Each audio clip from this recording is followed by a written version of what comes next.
America की जानिब से क्लियर कट अब ये कह दिया गया है कि जनाब किसी वक्त भी ईरान के ऊपर जो है कोई बड़ा एक्शन हो सकता है, कोई हमला भी हो सकता है, कुछ भी किया जा सकता है। अगले 12 घंटे से 24 घंटे के अंदर क्या कुछ बड़ा हो सकता है। अमेरिकी जो दिफाई निजाम है उसको सिग्नल दे दिया गया है, जिसमें फाइटर जेट्स भी शामिल हो सकते हैं, मुख्तलिफ मिसाइल शामिल हो सकते हैं। ईरान के ऊपर जो अगला हमला होगा अमेरिका की जानिब से, उसमें सबमरीन्स का इस्तेमाल किया जाएगा, यानी आबदोजों का इस्तेमाल जो है वो किया जाएगा। अमेरिकी फौज की सेंट्रल कमांड सेंटकॉम ने और इलाकाई शराकतदारों ने कतर के अल अदीद एयरबेस में एक नया कोऑर्डिनेशन सेल जो है वो कायम कर दिया।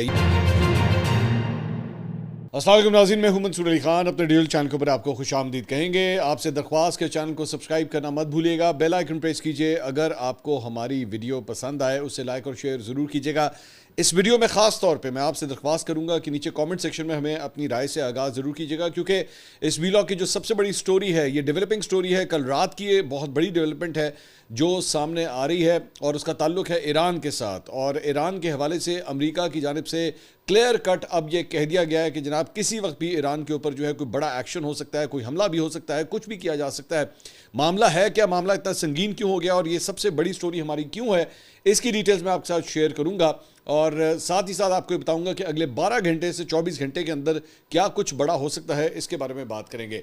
अच्छा जी, सबसे पहले तो थोड़ा सा बैकग्राउंड आपको ये बता देंगे। पिछले 2 हफ्ते से ईरान के अंदर मुख्तलिफ शहरों के अंदर मुजाहरे हो रहे हैं, एंटी गवर्नमेंट, एंटी रिजीम और प्रो गवर्नमेंट या प्रो रिजीम।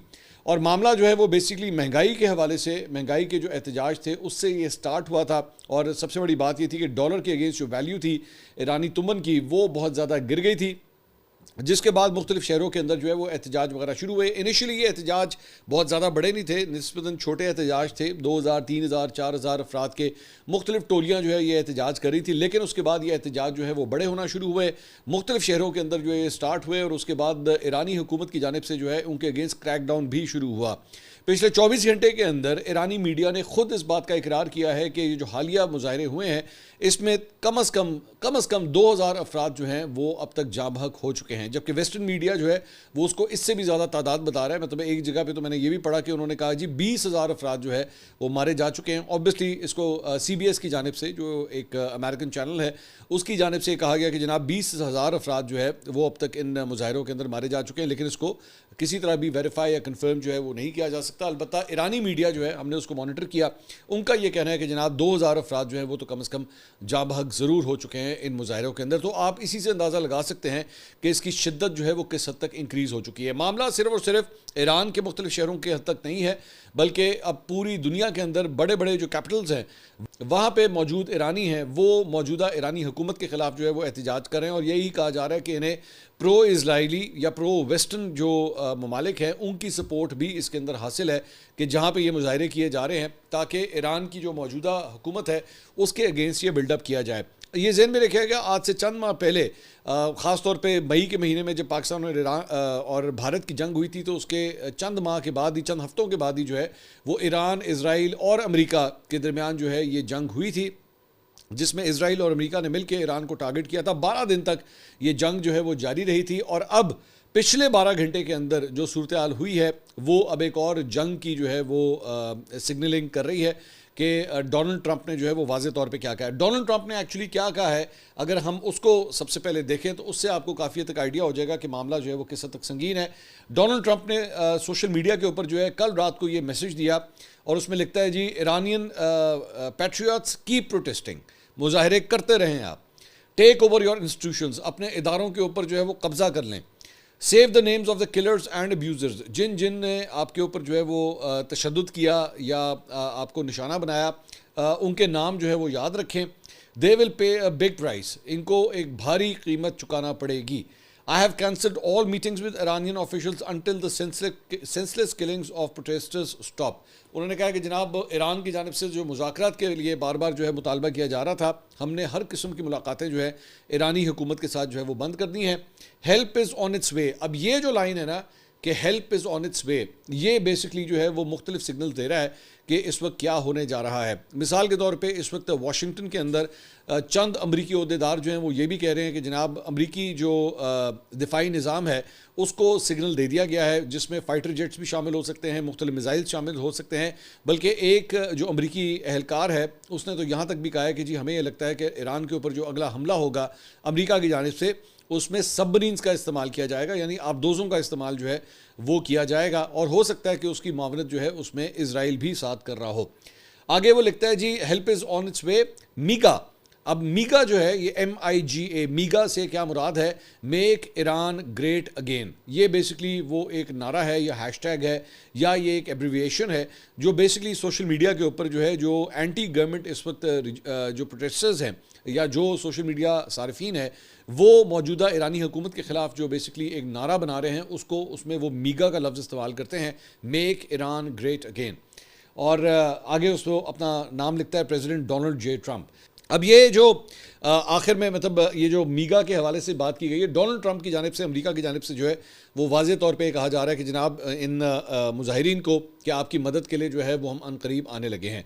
अब इसके बाद एक और जो डेवलपमेंट हुई है, जिससे मैं बार बार ये कह रहा हूँ कि ये सिग्नलिंग जा रही है कि शायद अमेरिका जो है वो कोई बड़ा हमला करने जा रहा है ईरान के ऊपर। उसकी वजह एक और बहुत बड़ी ये है कि अमेरिकी सदर डोनाल्ड ट्रंप ने अपने शहरियों को भी जो है वो ईरान छोड़ने का कह दिया है। मिशिगन के शहर डेट्रॉइट में मीडिया से गुफ्तगू में अमेरिकी सदर ने कहा कि अमेरिकी शहरी ईरान छोड़ दें तो ये बुरा ख्याल नहीं है। उन्होंने कहा कि ईरान में होने वाली हलाकतों की दुरुस्त तादाद अभी नहीं बताई गई, किसी ने हलाकतों की तादाद कम बताई, किसी ने ज़्यादा बताई, जल्द मालूम हो जाएगा। गालबन हम अगले 24 घंटों में हलाकतों के दुरुस्त तादाद का पता लगा लेंगे। ईरानी मुजाहिरीन के लिए मदद आ रही है का मतलब बताने के सवाल पर ट्रंप ने साफियों को जवाब दिया कि आपको खुद ही इसका मतलब जो है वो समझना होगा। अब जाहिर बात है जो हेल्प इज़ ऑन इट्स वे, तो इसका तो मतलब यही लग रहा है कि जनाब अमेरिकी फोर्सेस जो हैं वो इस सिलसिले में कुछ करने जा रही हैं। दूसरी बात ये कि एक और इस सारे मामले के अंदर जो डेवलपमेंट है वो एक ये थ्योरी भी पेश की जा रही है कि जिस तरह पिछले दिनों अमेरिका की जानिब से वेनेजुएला के ऊपर जो है वो हमला किया गया था और वेनेजुएला के सदर और उनकी एहलिया को जो है वो वहाँ से गिरफ़्तार कर लिया गया था, गिरफ़्तार करके अमेरिका लाया गया था, और अब इस वक्त वो जो वेनेजुएला के सदर और उनकी एहलिया हैं वो इस वक्त अमेरिकी तहवील में हैं। तो इसी तरह ये भी कहा जा रहा है कि हो सकता है कि किसी किस्म का जो है वो टारगेटेड ऑपरेशन शायद ईरान के अंदर किया जाए। वाइड स्केल शायद हमला ना हो, लेकिन कोई टारगेटेड ऑपरेशन जो है मौजूदा रजीम के हवाले से जो है वो शायद किया जा सके, जिसमें ईरानी जो शायद प्रेसिडेंट हैं या खमनाई हैं शायद उनको टारगेट किया जाए या उनको किसी तरह गिरफ्तार करने की जो है वो कोशिश की जाए। ऑब्वियसली वेनेजुएला में जो कुछ हुआ है उसके बाद तमाम वो ममालिक जिनके इस वक्त इख्तलाफात चल रहे हैं अमेरिका के साथ, वो अपनी उन्होंने सिक्योरिटीज़ जो हैं वो और भी ज़्यादा बढ़ा दी है, क्योंकि उन्हें ये लगता है कि अगर वेनेजुएला के अंदर ये सब कुछ हो सकता है तो फिर ये यहाँ पे भी हो सकता है। दूसरी जानिब ईरान का भी मौक़िफ़ जो है वो हम आपके सामने रखते हैं। ईरान ने इल्ज़ाम आयद किया है कि मुजाहिरीन को बैरूनी ममालिक की हिमायत हासिल है, जिनमें अमेरिका और इसराइल शामिल हैं। ईरानी इंटेलिजेंस ने दावा किया है कि मुल्क के मुख्तलिफ इलाकों से अमरीकी असलहा और धमाका खेज़ मवाद बरामद किया गया। ये असलहा और धमाका खेज़ मवाद शरपसंदों ने अपने घरों में छुपा कर रखे थे और बैरून मुल्क से हिदायत ले रहे थे। ईरानी वज़ीर ख़ारजा अब्बास इराक़ची ने अल जज़ीरा को इंटरव्यू में कहा है कि ईरान के पास ऐसी वीडियो रिकॉर्डिंग्स भी मौजूद हैं जिनमें बैरून मुल्क से दहशतगर्द एजेंट्स को पुलिस और मुजाहिरीन पर फायरिंग के अहकामात जो है वो दिए जा रहे हैं। उन्होंने मज़ीद कहा कि इंटरनेट उसी वक्त बंद किया गया जब हमें यकीन हो गया कि दहशतगर्दों को इन कार्रवाइयों की हिदायत मुल्क से बाहर से आ रही हैं, जिनका मकसद कत्ल व गारत फैलाना है। अब्बास इराक़ची ने सदर ट्रंप की फ़ौजी कार्रवाइयों की धमकियों पर कहा कि अगर अमेरिका फ़ौजी ऑप्शन आजमाना चाहता है तो हम तैयार हैं। ये ऑप्शन पहले भी हम जो है वो आजमाया जा चुका है। बेसिकली 12 दिन की वो जो जंग थी उसका ये जिक्र कर रहे हैं। ईरान के जो वज़ीर दिफा हैं उन्होंने कहा है जी, we will respond powerfully to any kind of attack against us and will not allow anyone to threaten us. हम पूरी तरह जवाब देंगे, किसी को जो है वो हमें धमकाने की इजाज़त नहीं देंगे। All US bases in the region and countries that facilitate Washington's actions will be legitimate targets for us. उन्होंने कहा तमाम वो हवाई अड्डे या एयर बेसेस जहाँ से हमारे ऊपर हमले किए जाएंगे उसके बाद वो हमारे निशाने के ऊपर होंगे, चाहे वो किसी भी मुल्क में हो। अब अमेरिका के पास जो है वो कतर के अंदर जो है वो एक फ़ौजी बेस वहाँ पे मौजूद है। इसके अलावा सऊदी अरब के अंदर भी मौजूद है। सो ईरान की जानिब से कहा जा रहा है कि जनाब अगर कोई किसी बेस को हमारे ख़िलाफ़ इस्तेमाल किया गया तो हम भी जो है उनके ऊपर हमला करेंगे।